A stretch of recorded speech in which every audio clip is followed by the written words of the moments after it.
కొంతమంది తనపై లేనిపోని అసత్య ప్రచారం చేస్తున్నారని AP Congress chief YS Sharmila మండిపడ్డారు. అంతేకాకుండా విజయమ్మ రాసిన లేఖపై బలవంతంగా సంతకం పెట్టించిందనడంను తీవ్రంగా ఖండించారు. అదే నిజమైతే విజయమ్మ ఆ తర్వాత అయినా అసలు నిజం చెప్పేవారని వైసీపీ నేతల ఆరోపణల్ని తిప్పికొట్టారు.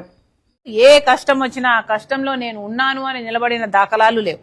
ఆఖరికి రాజశేఖర రెడ్డి గారు ఇంత అద్భుతంగా నడిపిన పథకం, ఇంతమంది కోట్ల మంది ప్రజలకు ఆసరానిచ్చే పథకాన్ని తూట్లు పెడుతున్నా కూడా జగన్మోహన్ రెడ్డి గారు మాట్లాడడం లేదు అంటే ఏమనుకోవాలి? మళ్ళీ చెప్తున్నాం, ఈరోజు కాంగ్రెస్ పార్టీ ఒక్కటే ప్రతిపక్ష పాత్ర పోషిస్తున్న పార్టీ మన రాష్ట్రంలో. ఈరోజు కాంగ్రెస్ పార్టీ మాత్రమే ప్రజల పక్షాన పోరాటాలు చేస్తున్న పార్టీ. ఇన్ని సమస్యలు, ఎన్ని రోజులుగా ఎన్ని సమస్యలు వచ్చినా ప్రజల పక్షాన నిలబడి కొట్లాడుతున్నది మేము మాత్రమే. మొన్న పాలు కల్తీ అయినా సరే, లేకపోతే అంతకు ముందు నెయ్యి కల్తీ అయినా సరే, లేకపోతే ఏది సమస్య వచ్చినా కూడా న్యాయం జరగాలి. సిబిఐ ఎక్కడ కావాలంటే అక్కడ వేయాలి, ఎంక్వైరీలు ఎక్కడ డిమాండ్ చేయాలంటే అక్కడ డిమాండ్ చేస్తూ, నష్టపరిహారాలు ఎక్కడ కావాలంటే అక్కడ డిమాండ్ చేస్తూ తిరుగుతున్నది ప్రజలలో మేము. ఈరోజు కాంగ్రెస్ పార్టీ ఒక గట్టి ప్రతిపక్షంగా, ఒక గట్టి ఆల్టర్నేటివ్ గా ఎమర్జ్ అవుతుంది. ప్రజలు కూడా మమ్మల్ని ఆదరిస్తున్నారు, ఇది వాస్తవం. కానీ చేయాల్సిన పార్టీలు వాళ్ళ ధర్మాలు వాళ్ళు చేయటం లేదు. ఏ పార్టీలు అయితే ప్రజలు ఓట్లు దండుకొని అధికారంలో కూర్చున్నారో వాళ్ళు చేయటం లేదు, లేక ప్రతిపక్షంలో ఉన్న వాళ్ళు కనీస బాధ్యతగా అసెంబ్లీకి వెళ్లి ప్రశ్నించాలి అన్న ఇంగితం కూడా లేకుండా ఈరోజు ఆ పని కూడా చేయటం లేదు. అంటే అసెంబ్లీలో ఎన్ని బిల్లులు పెడతారో అన్ని బిల్లులు ఏ ప్రతిపక్షం లేకుండా ఇష్టంగా వచ్చినట్టు మీరు పాస్ చేసుకోండి అని చెప్పడమే కదా. ఇక ప్రతిపక్షం ఉండి ఏం లాభం? వాళ్ళకి ఆ పదైనా ఎందుకుండాలి? రాజీనామాలు చేయండి, వేరే వాళ్ళకి అవకాశాలు ఇవ్వండి, వాళ్ళైనా అసెంబ్లీకి వెళ్ళి ప్రశ్నిస్తారు కదా. Okay, thank you guys.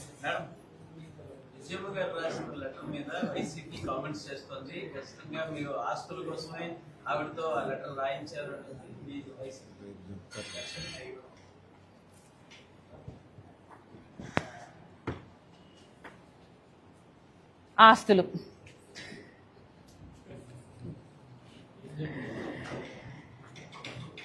వాస్తవానికి మొన్న విశాఖపట్నంలో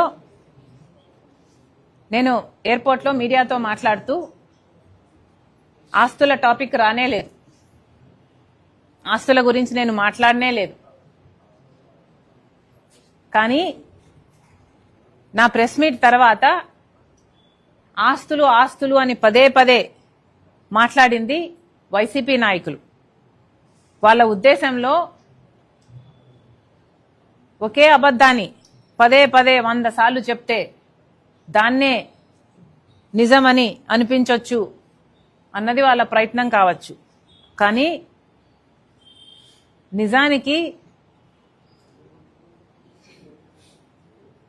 నిజానికి అంటే ఓకే, వాస్తవానికి దేవుని అంశం ఉంది. The truth has the quality of God. కాబట్టే నిజం దాగదు అంటారు పెద్దలు. కానీ నిజాన్ని అబద్ధంగా, అబద్ధాన్ని నిజంగా ఎస్టాబ్లిష్ చేసే ప్రయత్నం చేస్తున్నారు వైసీపీ నాయకులు. ఆ రోజు మేము పెట్టిన ప్రెస్ మీట్లో ఒక్క మాట కూడా ఆస్తుల గురించి మాట్లాడలేదు. మేం మాట్లాడిందల్లా అవినాష్ రెడ్డి గారు వివేకానంద రెడ్డి హత్య కేసులో సునీత వివేకానంద రెడ్డి గారి హత్యని ఒక హార్ట్ అటాక్ లాగా చిత్రీకరించి ఆ థియరీని సునీత రెడ్డి గారు సృష్టించారు అని అవినాష్ రెడ్డి గారు హత్య కేసుని తప్పుదారి పట్టిస్తున్నారు అని మేము విమర్శించడం జరిగింది. ఎందుకు మాట్లాడాను అంటే అది వాస్తవం కాబట్టి. 7 గంటల నుంచి వివేకానంద రెడ్డి గారు హార్ట్ అటాక్ తో చనిపోయారు అని సాక్షి టీవీలో చెప్తున్నారు.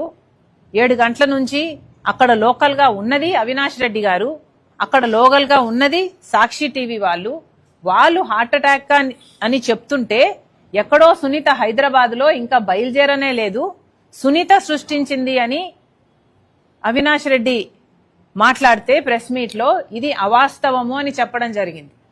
అంటే నేను చేసిన తప్పల్లా నాకు తెలిసిన నిజాన్ని చెప్పడమా? నిజం చెప్పడమే కదా నేను చేసిన నేరం. అందుకే కదా ఇంతగా విరుచుకుపడుతున్నారు. నేను వివేకానంద రెడ్డి హత్య అని మాట్లాడితే వీళ్ళు ఆస్తులు అని మాట్లాడుతున్నారు. ఎందుకు మాట్లాడుతున్నారు? ఎందుకంటే వీళ్ళకి వివేకానంద రెడ్డి గారి హత్య కేసులో 7 గంటల నుంచి ఎందుకు హార్ట్ అటాక్ అని సాక్షి ప్రచారం చేసిందో దానికి సమాధానం చెప్పే ధైర్యం వీళ్ళకు లేదు కాబట్టి. ఎందుకంటే దానికి సమాధానం చెప్పాల్సి వస్తే ఎవరు చెప్పాలి? అవినాష్ రెడ్డి గారు చెప్పాలి, భారతిరెడ్డి గారు చెప్పాలి, సాక్షిని నడుపుతున్న భారతిరెడ్డి గారు చెప్పాలి. 7 గంటల నుంచి వివేకానంద రెడ్డి గారిది హార్ట్ అటాక్ అని సునీత సృష్టించింది అంటే దాన్ని విమర్శిస్తే మేము దానికి సమాధానం చెప్పకుండా ఏదేదో మాట్లాడుతున్నారు అంటే అసలైన విషయానికి మీకు సమాధానం చెప్పే దమ్ము లేకనే కదా. ఇంకేం అర్థం చేసుకోవాలి? ఏదేదో మాట్లాడారు కదా. జగన్మోహన్ రెడ్డి గారిని నేను పదే పదే నా ఆస్తులు కావాలని నేను అడిగినట్టు, జగన్మోహన్ రెడ్డి గారు జైలుకు వెళ్ళాలి అని నేను కుట్రలు చేసినట్టు, చంద్రబాబు గారి చేతిలో నేను సునీత కీలుబొమ్మల్లా వ్యవహరిస్తున్నామన్నట్టు డిల్యూజనల్ గా ఏదేదో ఊహించుకొని ఏదేదో మాట్లాడడం జరిగింది. ఎందుకని? వాస్తవానికి ఇంకొకరి ఆస్తి అనుభవిస్తున్నది నేను కాదు, జగన్మోహన్ రెడ్డి గారు. ఆస్తుల మీద నాకు ప్రేమ లేదు. నా పోరాటము ఆస్తుల కోసం కాదు, ఆస్తులు నా అజెండా కూడా కాదు. నిజంగానే ఆస్తులు నా అజెండా అయితే తెలంగాణలో పార్టీ పెట్టేదాన్ని కాదు. అప్పుడే ఇక్కడ ఆంధ్ర రాష్ట్రంలో పార్టీ పెట్టేదాన్ని.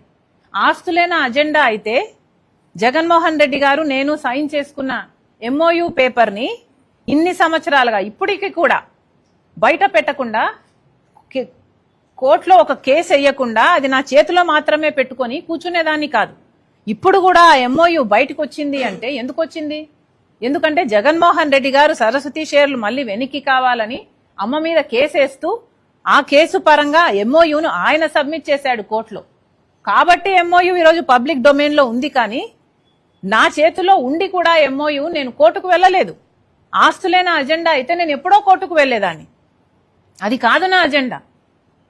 అసలు వాస్తవానికి జగన్మోహన్ రెడ్డి గారు కదా మోడీ గారి దత్తపుత్రుడిగా ఆయన రాజకీయ లబ్ధి కోసం ప్రత్యేక హోదాను తాకట్టు పెట్టారు, పోలవరాన్ని తాకట్టు పెట్టారు. ఇలా మోడీ దత్తపుత్రుడి రాజకీయాలు చేసింది జగన్మోహన్ రెడ్డి గారు. చంద్రబాబు గారి చేతిలో నేను కీలుబొమ్మలా ఉండి రాజకీయాలు